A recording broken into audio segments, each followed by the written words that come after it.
You must have heard influencers and models use those two words a lot, glow up.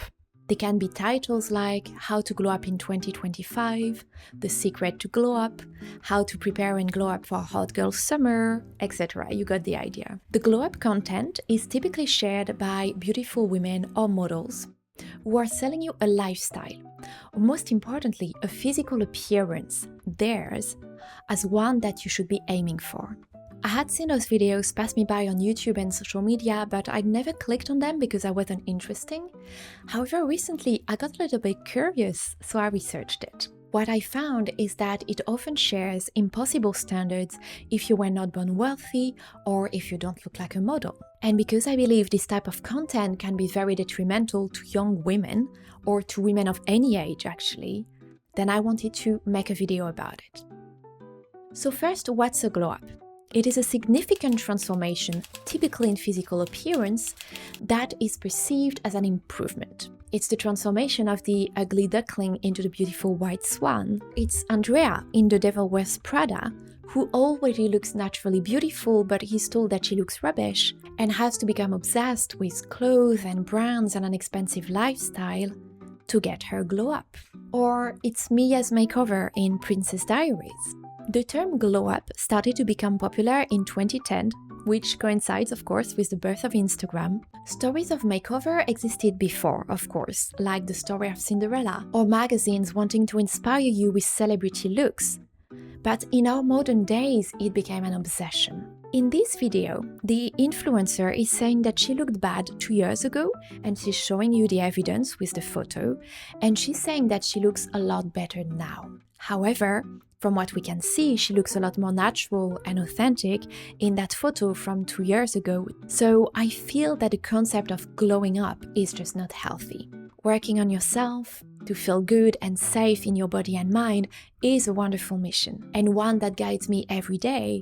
And that's also the work that I do with my clients, so it's really part of my life. But the problem with the glow up trend is that it sets predefined standards for you to aim for. It is said that 78% of American girls don't feel happy with their bodies by the time they reach 17.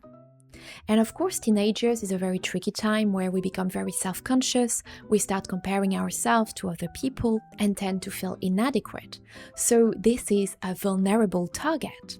And when you grow up with social media that keeps telling you that you need to glow up, you need to change your physical appearance to look like most of the influencers on social media, then your mental health really takes a hit. And watching some glow up videos, I found that they often share tips and habits that we already do, like drinking enough water, doing yoga, or putting on face cream. So if you don't look like them in the videos, you may feel that despite doing the same things and having the same habits, you're just not getting the same results, which may lead you to beat yourself up and to feel depressed. And because those influencers also advertise products that sponsor them, you're likely to think that this $150 face cream or this specific dress or shoes or this face cleansing device is going to make you look like them. You think you'll be able to have their skin, their look, their glow, their life, and that you'll finally be happy with yourself. And that's the glow up trap, and where I believe that this concept is dangerous for mental health. What do you think of glow up videos? Let me know in the comments. We have so many ways to compare ourselves now. I am a millennial born in 1988, so I started comparing myself to young women on social media when I was already a young adult. Not when I was growing up, like it's probably the case for many of you watching this video and watching the glow up videos for sure. And I could see the impact on the way that I viewed myself and that feeling of constant dissatisfaction because I did not look like the women that I could see on social media. So that's something that I really worked on. Because the person that you need to want to look like is the authentic version of yourself. That's the version of yourself that is behind the hurts, behind the fears, behind the hurtful experiences, behind those impossible standards you set for yourself, and behind the limiting beliefs that are holding you back. That's the authentic version of you, and that's what you need to be aiming for. That's the version of yourself who is free, and that's how you become happier and better in your skin, not by following some predefined standards that don't actually are you. So if you have been impacted by those societal standards that are shared on social media and by comparisonitis, then I have 4 little tips for you. Number 1, don't open TikTok, Instagram, Facebook for a few days and longer if you can. You'll see how you feel. And since you're on YouTube right now, I would really invite you to only consume content that you know is going to be positive for you, that you know is not going to make you feel less than. Because glow up content looks positive from the outside. You're like, oh yeah, I'm gonna get inspired, it's something healthy. But actually, it has this tendency to make you feel less than. So you don't want to be consuming this type of content. Staying away from social media for at least a few days. Number 2, go outside, move your body. Energy needs to circulate.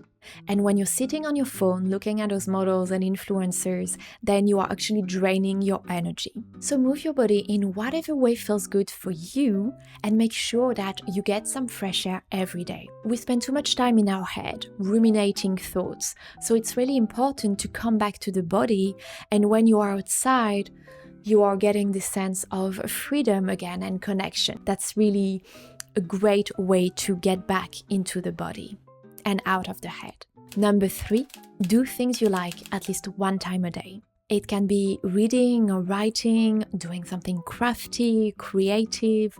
It can be having a nice coffee outside, going for a walk, really whatever drives you, whatever you like doing. The aim here is to connect you to yourself, to who you are as a person, not trying to emulate someone else's activities and hobbies, but really finding what yours are. It's going to strengthen your sense of identity, your sense of, okay, I know who I am, this is who I am.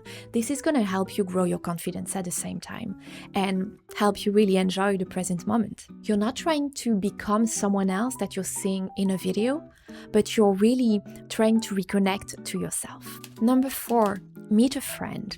Young people spend less and less time socializing and more time on their phone. And when you're being impacted by too much information, standards to meet, tales of what your life should look like, of what you should look like, then life can become lonely and stressful. So plan to meet a friend, or at least to chat with them on the phone or with a video call. Some real connection goes a really long way. Let me know which of these 4 reconnecting tips you are going to try, and I'd love to hear your take on the glow up concept. Let me know in the comments, I'd love to chat with you, and it is time to reclaim your power.